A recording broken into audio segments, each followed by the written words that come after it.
I told my entire family no for the first time, and somehow I became the villain. I'm the reliable one in my family. You know the type. The unpaid therapist, emergency contact, last-minute babysitter, human ATM if something goes wrong. Everyone somehow ends up calling me. Flat tire, me. Need money, me. Emotional breakdown at 2 a.m., still me. And for years I said yes, every single time. Not because I wanted to, but because saying no felt illegal, like I'd get disowned on the spot or something. It all boiled over last week. I had just gotten home from work, exhausted, brain fried, the kind of tired where even your thoughts feel heavy. I hadn't even taken my shoes off when my mom called. Hey, can you pick up your cousin from the airport tonight? No, how are you? No, are you busy? Just straight into a task. I hesitated, big mistake, because she immediately followed it with, it'll only take a couple of hours. You're free anyway, right? Except I wasn't. I had plans, actual plans. For once, something just for me, so I said it. No, I can't tonight. Deep, uncomfortable silence, the kind that makes you check if the call dropped. Then came the guilt. Oh, okay, I guess we'll just figure it out, she said in that tone. You know the one, the I'm not mad, just disappointed tone that somehow hits harder than yelling. Something in me had already shifted. It wasn't anger, more like a quiet, undeniable clarity. In that moment, I understood it had never really been about a single airport ride. It was the accumulation of years of me bending over backwards, of showing up without question, while no one ever paused to ask if I was okay. So I said more. I told her I was tired of always being the default, that I needed boundaries, that I couldn't keep showing up for everyone else while completely ignoring myself. And then, because apparently I was on a roll, I decided to say it to everyone. Yeah, I brought it up at our next family dinner. Everyone was there. My parents, siblings, even my aunt. A casual dinner turned into a full-blown emotional battlefield in under 5 minutes. I kept it calm at first. I explained that I love them but I need space, that I can't always be available. That no doesn't mean I don't care, but somehow it escalated. My brother said I was overreacting.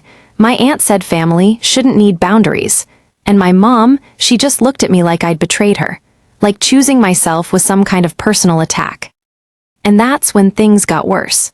Because just as I thought the conversation couldn't get any heavier, my dad, who had been quiet the entire time, finally spoke up. Actually, my dad said, calm but firm, she's right. Silence. Not the awkward kind from earlier, this one felt heavy, like the room itself had shifted. My dad, he never takes sides, ever. My mom blinked. What do you mean she's right? He set his fork down slowly, like he'd been holding this in for years. I mean, we've been relying on her too much, all of us.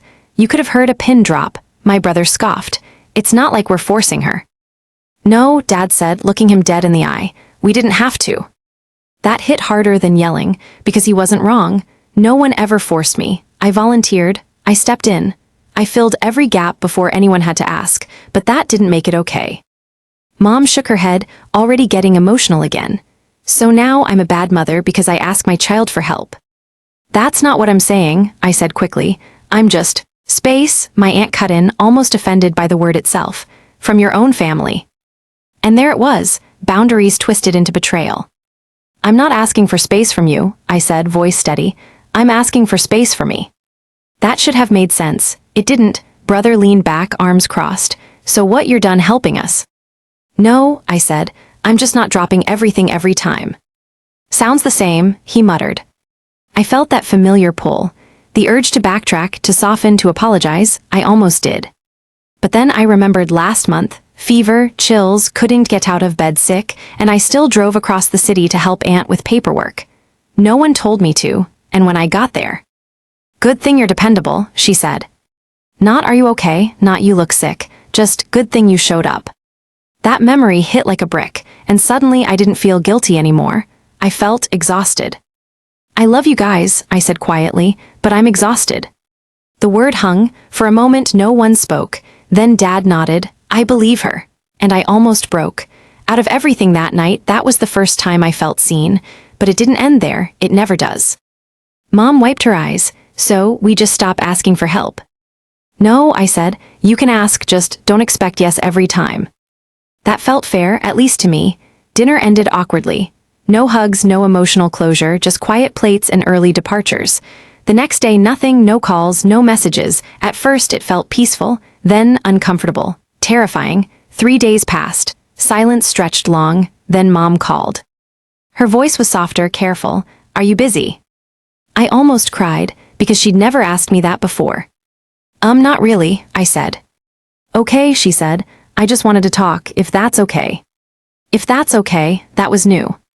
We talked normal things, work, shows, food, small laughter. Eventually, she said, I didn't realize you felt that way. And I didn't know how to respond. I never told her. I just showed up, smiled, said yes. She thought everything was fine. I didn't realize it either, I admitted. She sighed, I'm not used to this. Me neither, I said. We laughed, awkward but real. I'll try, she said. Just I'll try, and somehow it was enough. Mom sent me something, a mistake probably, a family group chat screenshot, messages about me, dramatic, too sensitive. She just wants attention. I laughed, short, bitter. Years of silent sacrifice equals normal. One boundary equals attention-seeking. Mom hadn't defended me. Silence had replaced love. I locked my phone, stared, opened it again, and realized screenshots, gossip, judgment, they wouldn't hear me. So I stopped. I didn't respond. No explanations, no apologies, just silence. And the silence was louder than anything I'd ever said. Days passed, invitations stopped. Birthdays, dinners, weekend plans erased. At first relief, then something else. Being needed felt like purpose. Not being needed felt like erasure. Then an opportunity appeared. New work position on another branch. New city, bigger role, distance. Real distance. I hesitated. Part of me wanted them to understand, to change. But deep down, I knew they wouldn't. I applied. Interviews came fast. I left. No dramatic farewell. Just boxes, quiet goodbyes, and the weight of freedom. First night in my new place, quiet, unfamiliar, peaceful. Days became routines. I laughed, cooked, sat in silence, said no without guilt. I existed for me. Then one night, Mom called, careful, soft. It's quieter here. Yeah, it is here too, I said. Pause. I'm still trying. And I believed her, not because it was fixed, but because something shifted. Then came my brother's message, just one line, my chest tightened. Everything I'd built could be tested again. We need to talk. I stared at the message, thumb hovering over the screen. Now, just like that. No time, no place, no explanation. My chest tightened. This wasn't casual. This was serious. I took a deep breath and drove to the cafe he'd chosen. Heart hammering, hands gripping the steering wheel. When I walked in, they were there. My brother first, tense and sharp. Mom, fragile-eyed, wringing her hands. Dad, sitting stiff, like he didn't know what to do with his own presence. You think you can just disappear, my brother said, voice low, bitter. I'm not disappearing, I said. I'm living my life. He laughed or tried to, but it came out hollow, almost cruel. Living your life? You mean moving away, ignoring us, shutting everyone out? I'm prioritizing myself, I said, something I should have done a long time ago. Mom's lips trembled. We didn't realize how much we relied on you, she whispered. I wanted to reach for her hand. I wanted to say, I'm here, I love you, but I couldn't. I realized something painful, sharp, deeper than anything else that night. They weren't ready, not for me as I am, not for me as someone with limits, not for me as someone who says no. Yes, I said, voice steady but breaking just slightly. I'm leaving, but I'm not leaving because I don't love you. I'm leaving because I finally love myself. The silence that followed pressed down like a physical weight. Then Dad spoke, slow, careful, just don't forget who you are. Not anger, not judgment, just quiet sadness. And then it hit me. I had expected resistance, arguing, attempts to pull me back. The hardest part wasn't that. It was this quiet acceptance. The realization that they weren't going to fight me. They weren't going to try to control me anymore. And that hurt more than any insult ever could. We left the cafe that night without hugs, without promises. Only heavy looks, words left unsaid. I walked to my car, keys clutched tight. For the first time, I didn't feel guilty. I felt free. Driving back to my new apartment, my phone buzzed. A message from Mom. Simple, one line. We made a group chat without you today. I froze. Suddenly, I realized the distance wasn't just mine to create. It was theirs to maintain. And I had no idea how long I could stand being on the outside looking in. Weeks passed. The first days after the cafe confrontation were unbearable. No calls, no texts, no invitations. Each notification made my chest jump. Every ding felt like a test. Will you cave? Will you go back? But I didn't, not once. I started building a life around me. Morning runs, peaceful coffee, dinners cooked just for me. Laughed, cried, said yes to myself first. Life continued, and it didn't end. Small signs of them reaching out appeared. A tentative text, a photo, careful words, but I didn't react the way I used to. I didn't bend. I didn't explain. I didn't apologize for existing. I simply existed. And in that existence, I felt power. Not loud, not dramatic, just steady. Boundaries aren't walls, they're signals. I matter, my life matters. And finally, I felt it. Freedom. Even when the messages came later, heavy with judgment or guilt, I didn't crumble. Yes, I could, because this time it wasn't about leaving, it was about staying true, to me. And sometimes, late at night, when I scroll through old photos or see what they're doing, I still wonder if they'll ever really see me. Or if they'll wait for the old me to show up again. But that's not my story anymore. It's mine, all mine. And for the first time, nothing, not guilt, not expectation, not anyone else's version of me can take that away. I kept expecting a flood of messages, apologies, explanations, at least one attempt to pull me back into the old roles I'd left behind. But they didn't come, not really, just small, calculated probes. Like the first text from my brother a week later, "Are you seriously ignoring us now?" No emojis. No, just kidding. Just a challenge, a test. I didn't answer, not immediately. I sat with it. Felt my chest tighten, the familiar tug of guilt creeping back in. That old me would have jumped at the chance to justify herself, to smooth things over, to keep everyone comfortable. But this time, I stayed quiet. A few hours later, another message. "Mom says you're being dramatic again." And I laughed, but it felt good to finally not flinch. Because years of bending over backward, of absorbing everyone else's expectations, had taught me one thing: defending myself wouldn't make them see me. Silence, steady boundaries, living my life, it would. Then came the first test I hadn't anticipated. Mom called, her voice trembled. "Hey, can we talk?" I hesitated, thumb hovering over the green button. Something inside me warned, this isn't casual. I took a deep breath and answered, "Okay, what's up?" We talked, not about chores, favors, or expectations, not about files, dinners, or errands. She asked about work, the apartment, the little routines I'd built. "Are you happy?" she asked softly. I paused, not a small pause, but a long one, because for the first time in my life, I could answer honestly. "Yes," I said, "I really am." And she didn't argue, she didn't guilt me, she just sighed. "I'll try," she whispered. Just that, not perfect, not a big apology, but it was enough to keep me moving forward. 2 days later, a notification from my brother. "We need to talk, now." Again, my chest sank, my heart pounded. I knew what this meant. It wasn't about a file, or a favor, or some trivial family request. It was about control, about me existing on my own terms, about me not bending to fit the mold they'd grown comfortable with. I drove to the cafe he picked. This time, the tension in the air was sharp, almost physical. "You think you can just do this, ignore everything," he said, voice low and cutting. "I'm not ignoring anyone," I said. "I'm living my life, something I should have done years ago." He scoffed. "Living your life, you mean leaving us behind, disappearing?" "Yes," I said, "I'm leaving." Mom's eyes welled with tears. Dad's jaw tightened. Silence pressed down on us all. I left the cafe without hugs, without closure, without promises. Just standing there, looking at them, the weight of what I'd done finally sinking in. For the first time, I didn't feel guilty.